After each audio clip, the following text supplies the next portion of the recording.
pessoal, espero que estejam bem.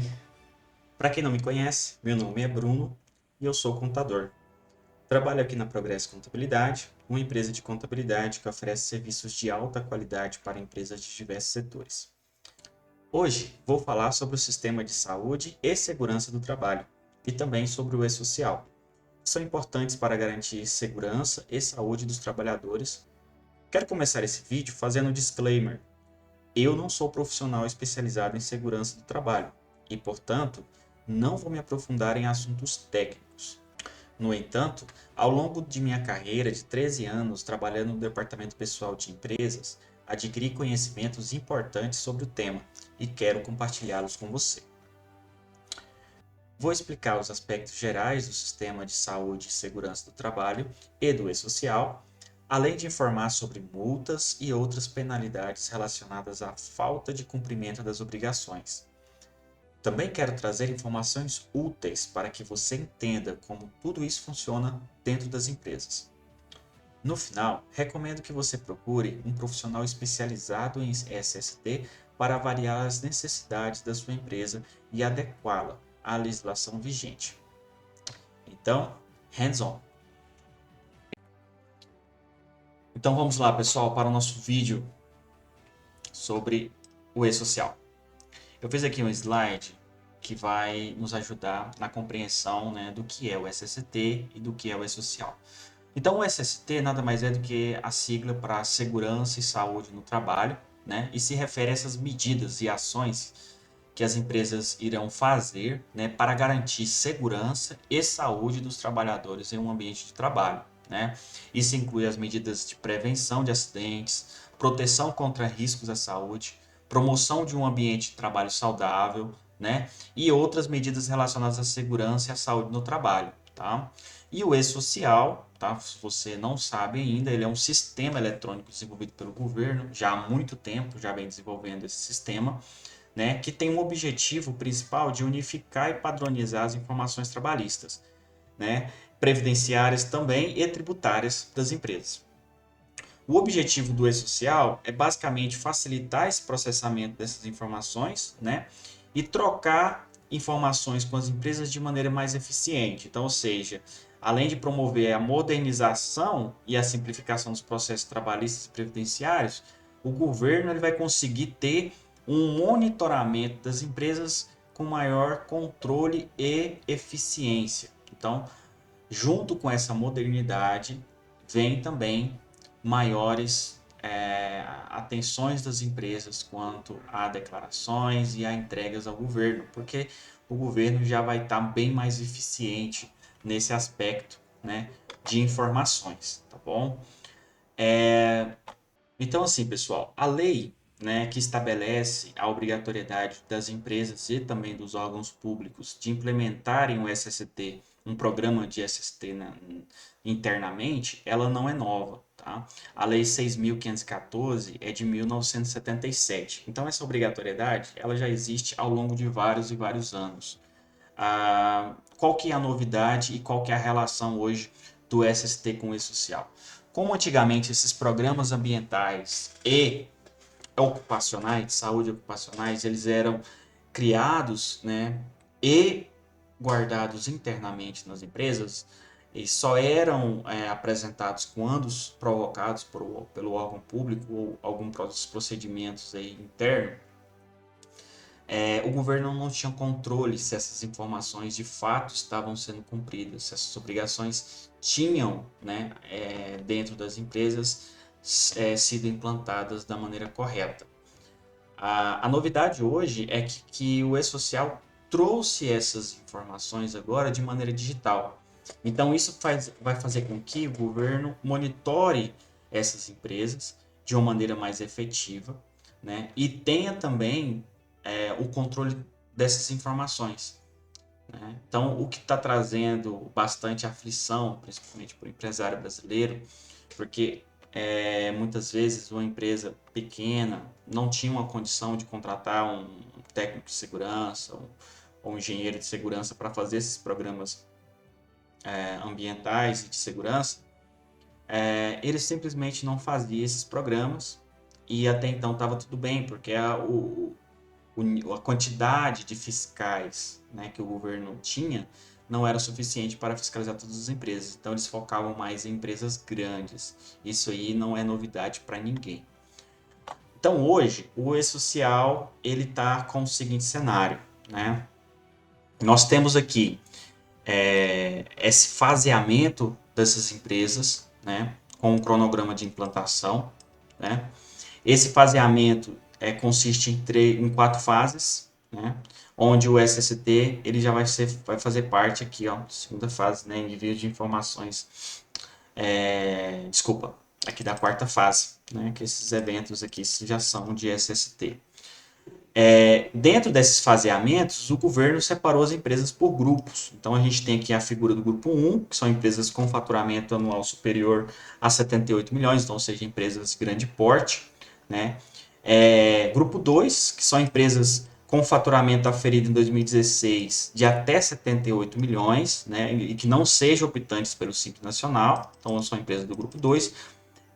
E empresas do grupo 3 que são optantes pelo Simples e também entidades sem fins lucrativos. No grupo 3 também está incluída a figura da pessoa física, né, que são os liberais autônomos, ele já especificou o produtor rural, né, pessoas físicas como um profissional liberal, só que não é o empregador doméstico aqui, está colocando como exceção, né.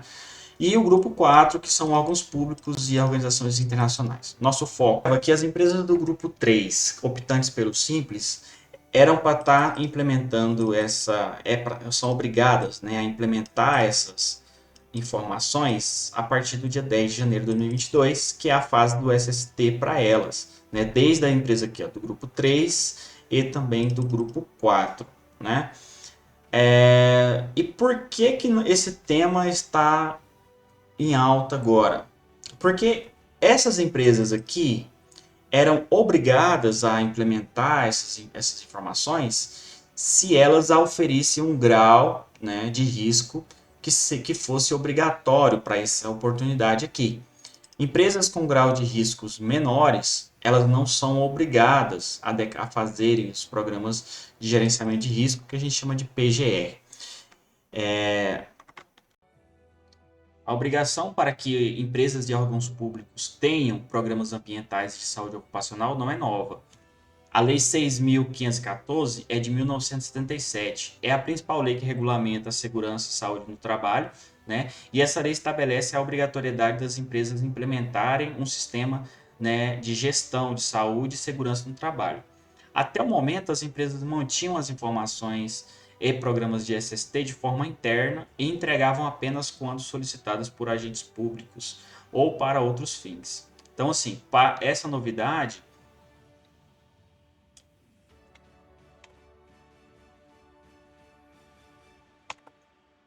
Então, assim, pessoal, a lei, né, que estabelece a obrigatoriedade das empresas e também dos órgãos públicos de implementarem o SST, um programa de SST internamente, ela não é nova, tá? A Lei 6.514 é de 1977. Então, essa obrigatoriedade, ela já existe ao longo de vários e vários anos.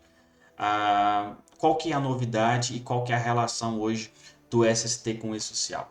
Como antigamente esses programas ambientais e ocupacionais, saúde ocupacionais, eles eram criados, né, e guardados internamente nas empresas e só eram apresentados quando provocados pelo órgão público ou algum procedimentos aí interno, o governo não tinha controle se essas informações de fato estavam sendo cumpridas, se essas obrigações tinham, né, dentro das empresas sido implantadas da maneira correta.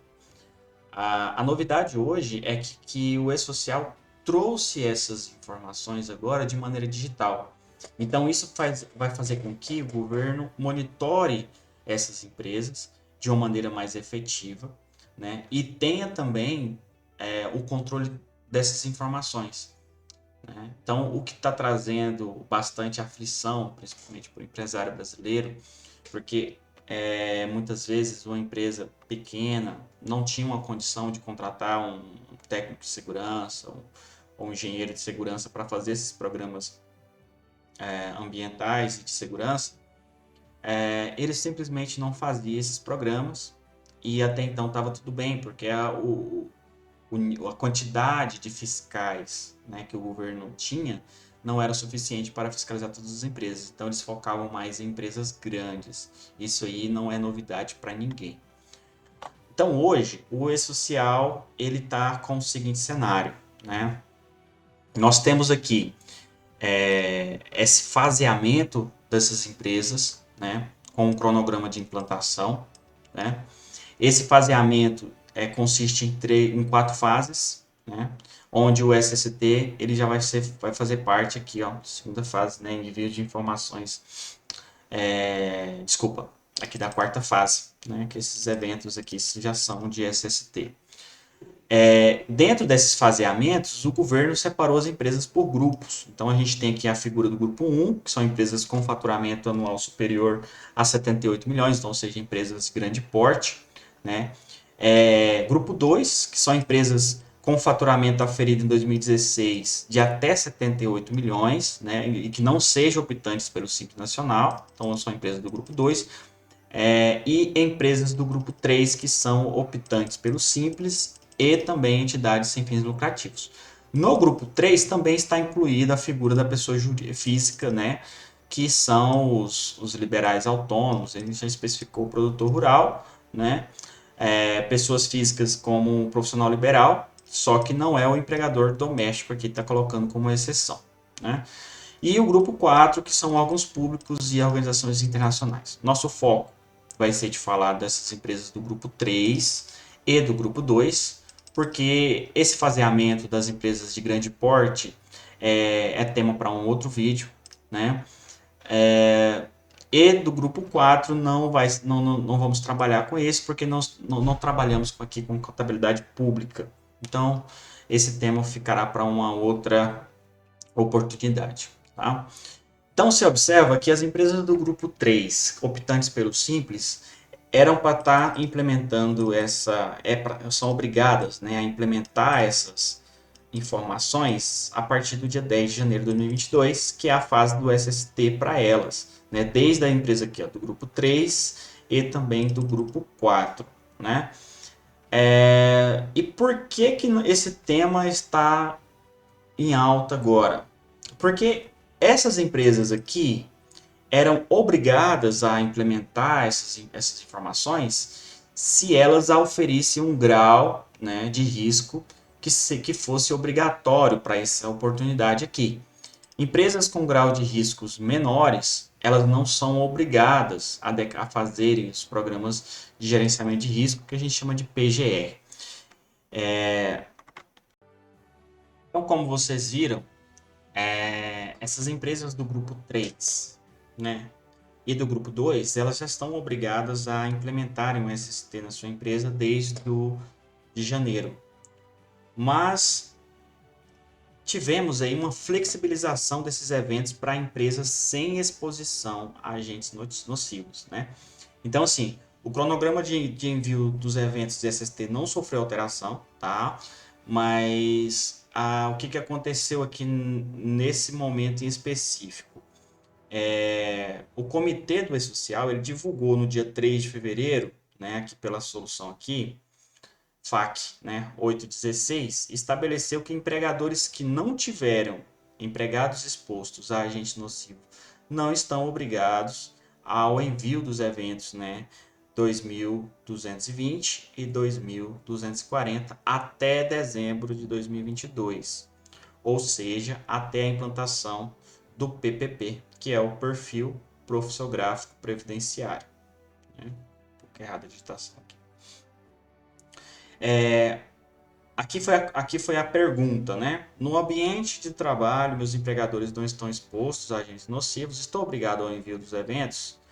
Não. Empregadores que não possuem empregados expostos a agentes nocivos, né, químicos, físicos, biológicos, previsto na tabela 24 do E-Social, não estão obrigados ao envio dos eventos 2220 e 2240 até dezembro de 2022, ou seja, até que ocorra a implantação do PPP eletrônico que vai iniciar agora em janeiro, que já iniciou, né, em janeiro de 2023. Assim, para a hipótese correspondente ao Código de ao código 99 do 1 de 001, né, da tabela 24, não há obrigatoriedade, né, do envio do evento 2240, nem o 2220, até a efetiva implantação do PPP. Então, o PPP ele já está ativo, essas empresas agora já estão obrigadas a enviar esses eventos, nesses dois eventos principais aqui, para o e-social, para as empresas que não expõem os empregados com agentes nocivos que geram aposentadoria especial 1 de 1 de 2023, né? Por outro lado, em caso de exposição, né, permanece a obrigatoriedade dos envios, né, do evento 2240 e 2220. Que eventos são esses? Vamos agora para essa explicação. Então, que eventos são esses? Basicamente, dentro de uma estrutura de programas do SST, nós temos dois grandes programas, né, que a gente chama de, agora, PGR, antigamente era chamado de PPRA, mas agora é PGR, e temos também o PCMSO. Né? O PGR ele é o programa de gerenciamento de riscos elaborado por um engenheiro de segurança, um técnico de segurança, que é o profissional especializado, né, para gerir criar esse documento, né, e manter na empresa. Esse documento ele vai ter tudo, né, relacionado à prevenção de riscos e gerir risco dentro da empresa, né? Ele vai desde da ergonomia, né, dos colaboradores a procedimentos de EPI, etc. Então, o PGR ele engloba tudo isso. O PCMSO ele é um programa voltado para a saúde ocupacional. Então ele já não é mais um engenheiro de segurança que vai fazer o PCMSO. Vai ser uma clínica, normalmente uma clínica do trabalho, porque lá vai ter um médico do trabalho que vai assinar esse documento. Somente um médico pode assinar esse documento, tá? No PCMSO vai ter tudo relacionado à saúde ocupacional, né? Desde quais exames um colaborador tem que fazer quando ele for entrar numa empresa por conta de determinada atividade, por exemplo. Se lá no PGR fala se aquela atividade é exposta a algum agente nocivo que precisa previamente comprovar que o colaborador não tenha tal tipo de doença, porque senão pode ter problemas, né? Por exemplo, o colaborador tem problema de vista e ele vai exercer uma atividade de espaço em altura. Então, ele precisa fazer um exame de vista para comprovar que ele não tem problema de vista e se tiver, ele não vai poder desempenhar aquela atividade. Se não tiver, aí lá no ASO vai constar que ele é apto para trabalhar em altura. Então, tem várias situações que o PCMSO ele vai gerir essa saúde ocupacional, né? Então, esses dois programas, criados por profissionais diferentes, englobam as ações que a empresa vai tomar em determinada atividade. Então, cada empresa tem a sua forma de fazer esses programas, né? Então, o melhor profissional para avaliar isso vai ser sempre um técnico de segurança, no caso do PGR, e um médico do trabalho, no caso do PCMSO. Normalmente, eles contratam uma clínica, né? Nós daqui da Progresso temos parceria com algumas clínicas que nos auxiliam nessa situação. Então, você tem esses dois programas prontos, aí nós temos os eventos que nós encaminhamos para o e-social, né, que é o evento 2220, que é nada mais do que um monitoramento de saúde do trabalhador. Então, observa que esse evento ele é relativo à saúde do trabalhador. Então, esse evento não engloba um PGR, por exemplo. Né? Por quê? É um evento que detalha informações de monitoramento da saúde do trabalhador, ou seja, avaliações clínicas, durante todo o vínculo laboral do declarante. Então, ou seja, durante todo o período em que o colaborador estiver na empresa, a gente vai fazer esses eventos aqui, né, que podem, toda ocorrência, né, vamos dizer assim. Traduzindo, né? Por exemplo, o colaborador entrou na empresa, ele faz o ASO admissional. Esse ASO ele é enviado através desse evento do 2220. Ele entra de férias e retorna, ele tem que fazer o ASO de retorno. Então ele já tem esse evento, né? Vai ser enviado dentro desse evento 2220. Demissional, ele vai fazer o ASO demissional, o ASO periódico, né? Então todos esses eventos relacionados ao monitoramento da saúde do trabalhador, um atestado, né? Então, eles vão ser englobados aqui nesse evento 2220, né? Então, ou seja, eles estão aqui, ó. Os exames que serão lançados no evento 2220 são aqueles que relacionados no Programa de Controle Médico de Saúde Ocupacional, o PCMSO da empresa, tá? Que estão de acordo com a NR7, que é a regra que faz toda a NR que faz todo o controle, né, de como tem que ser gerido esse programa, tá? Então, para aprofundamento do tema, eu estou usando aqui um artigo de uma consultoria, tá?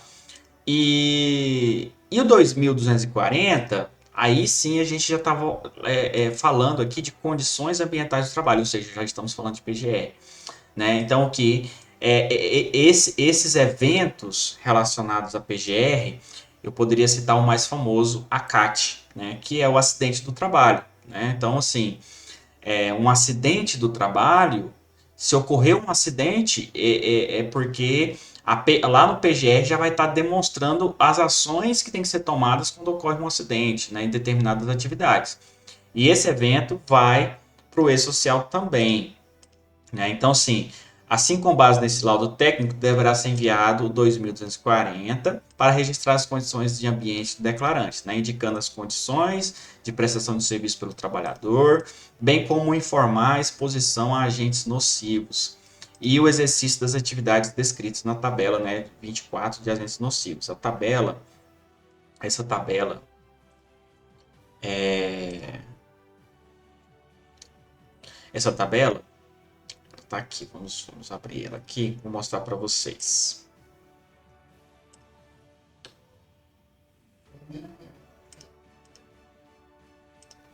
Vamos mostrar essa tabela para vocês aqui.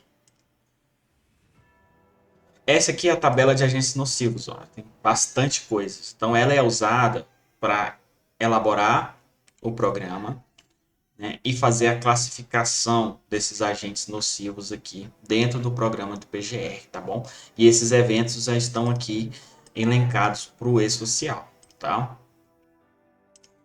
Então, para mais esclarecimentos, a gente tem aqui alguns boletins, né, para serem vistos, né? Mas basicamente, em resumo dos dois eventos, um é relativo a monitoramento de saúde ocupacional e o outro é relativo a agentes nocivos e condições ambientais do trabalho, tá? Então, assim, como eu falei, são dois programas ambientais elaborados por profissionais diferentes. Um é gerenciamento de risco e o outro saúde ocupacional. Esses dois programas se complementam para gerar essas atividades aqui de SST, tá bom?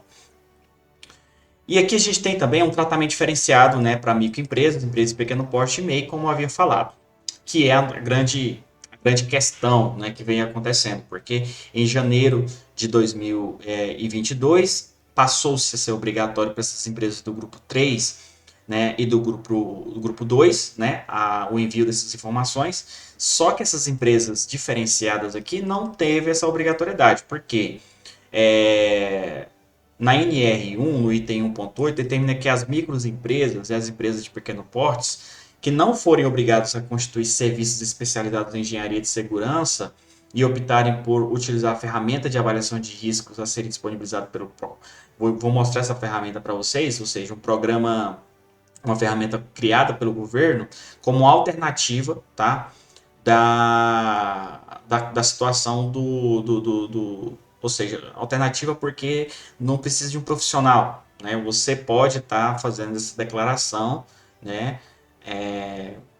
Autodeclaração, vamos dizer assim, usando essa ferramenta do governo. Em alternativa, as ferramentas e técnicas previstas na NR1 poderão estruturar o programa de gerenciamento de risco, ou seja, você vai fazer um PGR, né, pela essa plataforma, considerando o relatório produzido por essas ferramentas e planos de ação. Ela é basicamente uma ferramenta de SST, né, que o governo criou, pré-definida, de acordo com o que você declarar lá de atividades, ela vai gerar o PGR para você.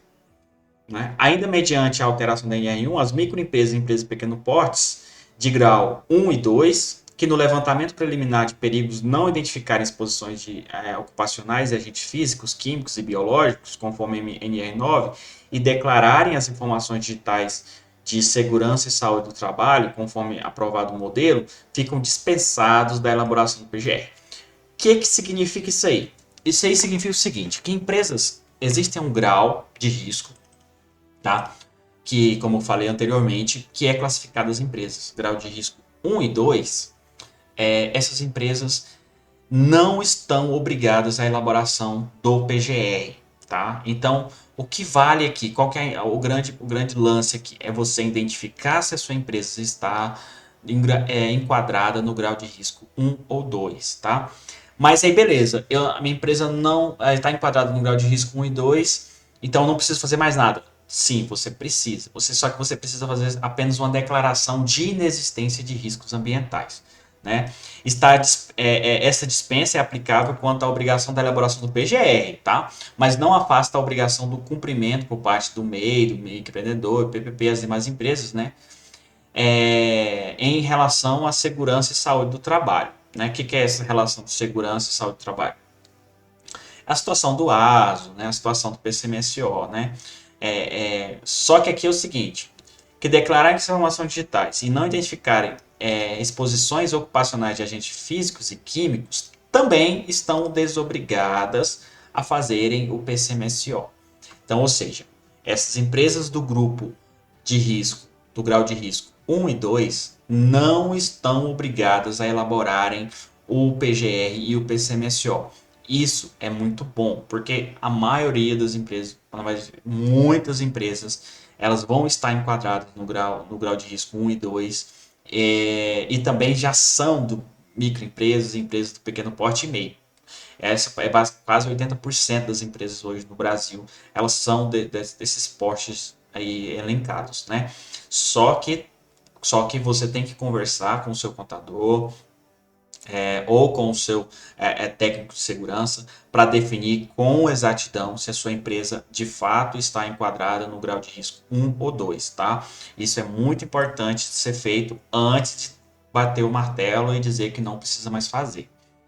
Tá? Então, assim, ressalta que a dispensa do PCMSO não desobriga a empresa à realização dos exames médicos, tá bom? Então, ou seja, a empresa só vai estar desobrigada a realizar os programas ambientais, né? O PCMSO e o PGR, mas ela não está desobrigada a fazer o ASO admissional, né? Não está desobrigada a informar a CAT, não está desobrigada a informar os exames, os exames não, os atestados médicos. Isso não está, ela não está desobrigada. A única situação aqui que nós estamos tendo relacionado ao tratamento diferenciado é quanto aos programas de gerenciamento de risco e o PCMSO. Por quê? Porque são dois programas caros de ser feito. Então, por ter esse custo alto, o governo entendeu que não aferindo esses graus de risco, né, desculpa, essa exposição de risco a agentes químicos, biológicos, né, é, é, então elas ficam dispensadas de estar elaborando esses programas, tá bom? Mas muitas empresas estão obrigadas a fazer também, tá? Mesmo sendo MEI, desculpa, MEI não, normalmente MEI não vai ter, mas ME e EPP, muitas empresas vão estar enquadradas. Vou dar um exemplo, empresa de engenharia, né? Não tem como te falar, não tem como a empresa de engenharia ser de risco 1 e 2, tá? Porque envolve atividade de risco, né? Empresas, por exemplo, uma indústria nunca será, né, de risco 1 e 2. Então, assim, normalmente grau risco 1 e 2, eu vou dar um exemplo, escritório, né, uma atividade que não vai envolver essa exposição, tá, a agente químico e biológico. E quanto aos prazos? Os prazos para a transmissão dos eventos, né, está aqui no artigo 47 dessa instrução normativa da Receita Federal, que ele vai colocar aqui os prazos, né? Então, sim, as empresas e o equiparado sem prejuízo do cumprimento das obrigações acessórias previstas na legislação previdenciária estão obrigados a comunicar ao INSS, elaborar e manter o laudo técnico de condições ambientais, que também aqui é a questão do LTCAT. O LTCAT ele já é para aquelas empresas que estão obrigadas a fazer esse programa, tá? Porque se a empresa não é do 1 e 2, ela não vai precisar fazer esse LTCAT, ela não vai ter isso, porque, ou seja, o LTCAT ele é feito para empresas que estão com atividades expostas a agentes nocivos, tá bom? E elaborar e manter o PPP, que é o que entrou em vigor agora. As empresas estão também obrigadas a fazer essa questão do PPP, tá? Então, assim, a questão do, como a gente estava falando aqui, a questão do prazo, eu vou colocar ela aqui.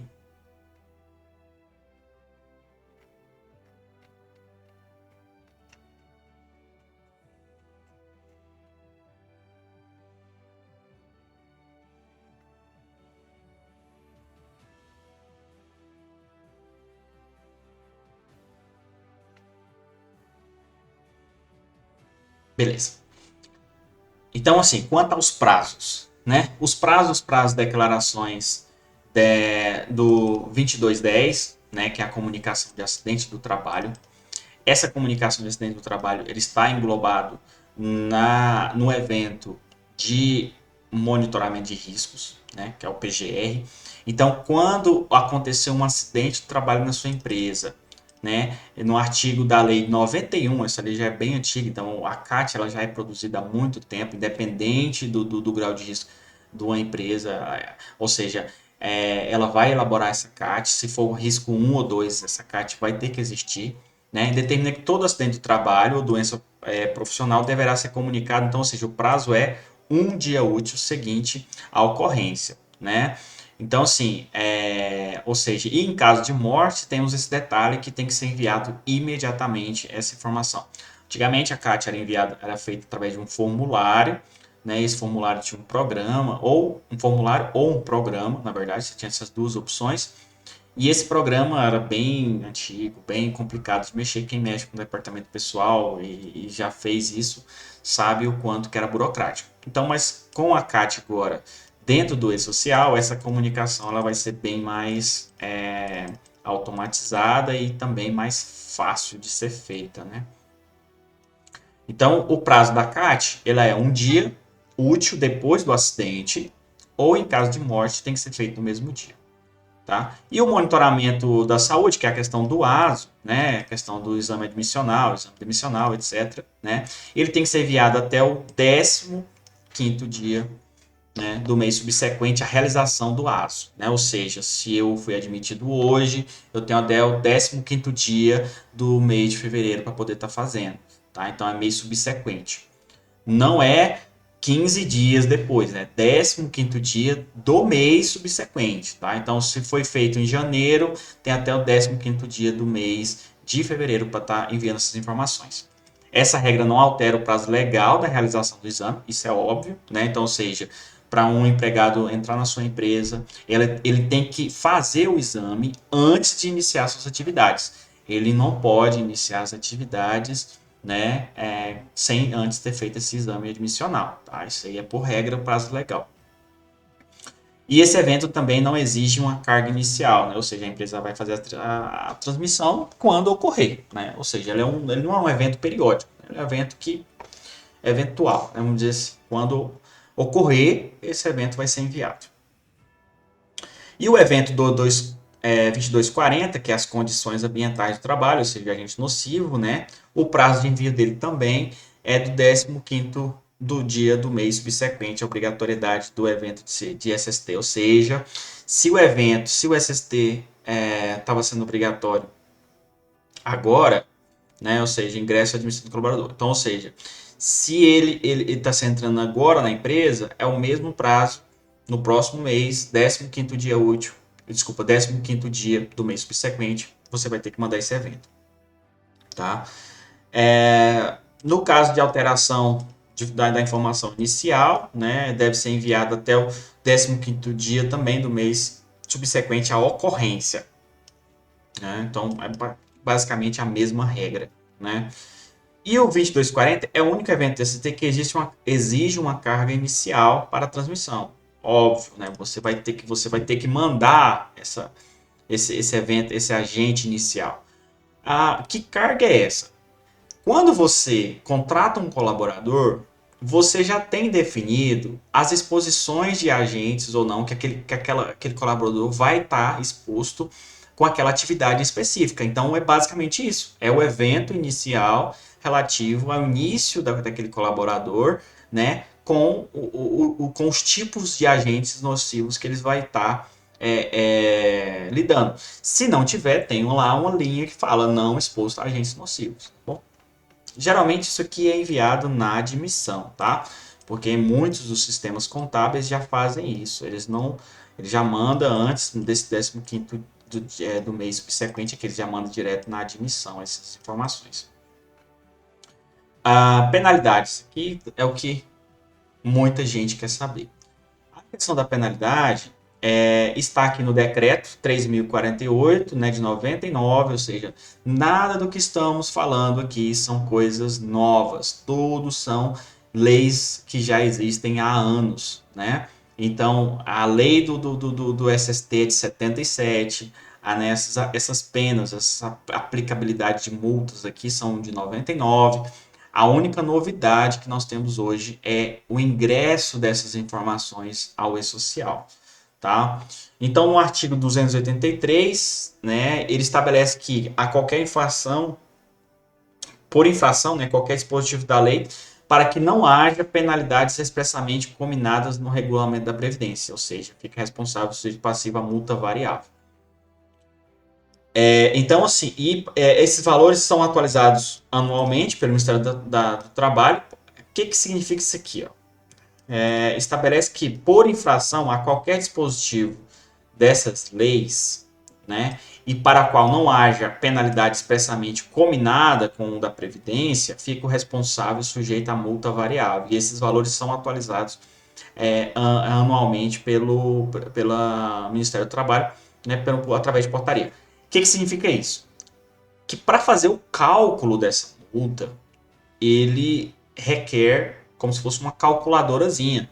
Tem uma tabela, e essa tabela vai sendo atualizada anualmente. Então, aqui, ó, para o ano de 2022, temos a portaria 12 de 2022, que a multa por infração às normas previdenciárias que impactam nas regras de saúde e segurança do trabalho é de R$ 2.900 o mínimo até quase 300.292 o máximo. Então é bem alta, tá? É algo assim que não temos assim uma margem de muito boa, né, com relação à aplicação de multas. Era muito alta, só que a fiscalização era bem baixa. Agora a fiscalização está bem alta. Então, por isso o medo das empresas, né? Porque a multa é bem pesada. Né? Aí a ausência de multa por parte do Ministério do Trabalho e Previdência, muitos se questionam a aplicação da multa pelo não envio e do atraso nesse momento de faseamento. Então, assim, vamos esclarecer agora, né? O Ministério do Trabalho fez essa portaria 374 e determinou que até 31 de dezembro, ou seja, eles prorrogaram, né, as empresas, cooperativas de trabalho, né, ou de produção, órgãos de mão de obras, etc., não serão autuados, tá, pela ausência do envio 2220, 240. O que aconteceu aqui então? Lembra que a obrigação era em janeiro? A obrigação continuou em janeiro. A obrigação não mudou. O que mudou foi que o Ministério do Trabalho falou o seguinte: não vamos aplicar multa até tal data. Então você tem esse prazo. Então não é prorrogar, é simplesmente dizer que vamos deixar correr até final de dezembro, né? Mas não foi mudado o cronograma, né? Então, o empregador deverá ter cautela em relação a essa disposição, pois a ausência de penalidade é apenas em relação à competência do Ministério do Trabalho, né? Então, ou seja, só o que compete a ele com relação a isso. Se você tem alguma declaração que envolve outros órgãos, como foi explicado, o e-social ele é feito integrado não só com um órgão, ele é integrado com a Receita Federal, com a Previdência, né, com o Ministério do Trabalho, com a Justiça do Trabalho, com a Caixa Econômica. Então são vários órgãos ali trabalhando em um único canal de informação. E se você entrega uma declaração para um determinado órgão através do e-social e que foi fora do prazo, você vai ser multado, né, por essa situação, tá? E qual que é o risco de situação por parte da Receita? Que é relacionado ao seguinte: O não cumprimento das normas relativas à elaboração dos laudos, né, e a falta de envio dos mesmos não foi alterado. Desta forma, caso não haja o envio do SST, a Receita Federal poderá autuar as empresas, ou seja, o Ministério do Trabalho não vai te multar, mas a Receita Federal pode te multar. Isso porque, a depender da efetiva exposição, os agentes nocivos impactam no direito à aposentadoria especial, né? Por quê? Por que a Receita Federal? Porque quem cuida da Previdência hoje, relacionado a débitos, na verdade sempre teve, mas agora se aprofundou mais, né? É a Receita Federal, tá? Relacionado à Previdência. Então, o empregador ficará obrigado também ao recolhimento das alíquotas adicionais do RAT, porque quando o colaborador tem um agente nocivo alto, ele também paga um adicional de alíquota do RAT na folha de pagamento. Isso aí também é um vídeo, é um tema para um outro vídeo, né, para estar explicando como que funciona a tributação da folha de pagamento, tá? Esse vídeo a gente vai fazer também para estar mostrando para vocês. Que irá financiar a concessão da referida aposentadoria especial. Obviamente, a RAT ela serve para isso, né? Para poder financiar essa aposentadoria especial. A penalidade pelo atraso de cada evento, isso aí nós já temos essa noção, né? Como eu te falei, lá tem o valor mínimo 1.212, então, ou seja, não mandou a CAT, 1.212. E antigamente era bem mais baixo esse valor, como eu te falei, anualmente corrigido, hoje já está 1.212, então é bem alto, né?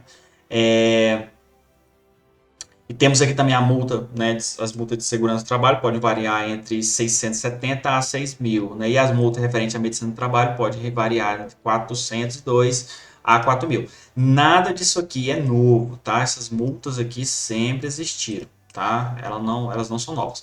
Elas são novas para as empresas que até então nunca olharam para esse aspecto da segurança do trabalho, tá? Condições ambientais, né? Esse evento 2240 vai registrar as condições do trabalho, né? Como a gente já falou anteriormente, que eles vão subsidiar as informações, vai ser o PPP, né? Que é o perfil profissiográfico previdenciário. Que esse documento, o colaborador com aposentadoria especial, ele pega esse documento e apresenta na Previdência para estar ingressando com aposentadoria especial. Sem esse documento, o colaborador não vai conseguir ter essa aposentadoria, tá? Então, por isso que esse documento ele é muito importante para essas atividades aí de aposentadoria especial, tá bom?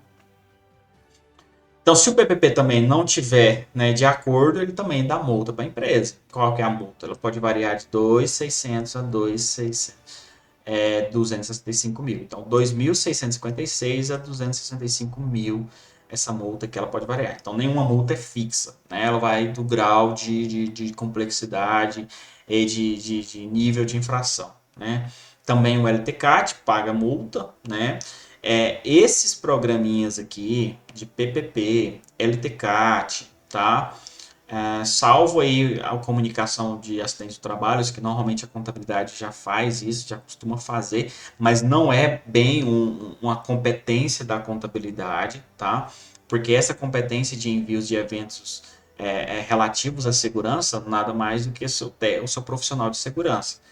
Mas esses documentos de PPP, LTCAT, normalmente eles devem ser elaborados por um profissional de segurança do trabalho, tá bom? Porque se você elabora um documento em desacordo, você tem que pagar uma multa, tá? Tanto o LTCAT como o PPP. Então, a fiscalização do SST, ó, como que ela vai ocorrer, ela ocorre assim em dois momentos, né? Isso aqui também não é algo novo, tá?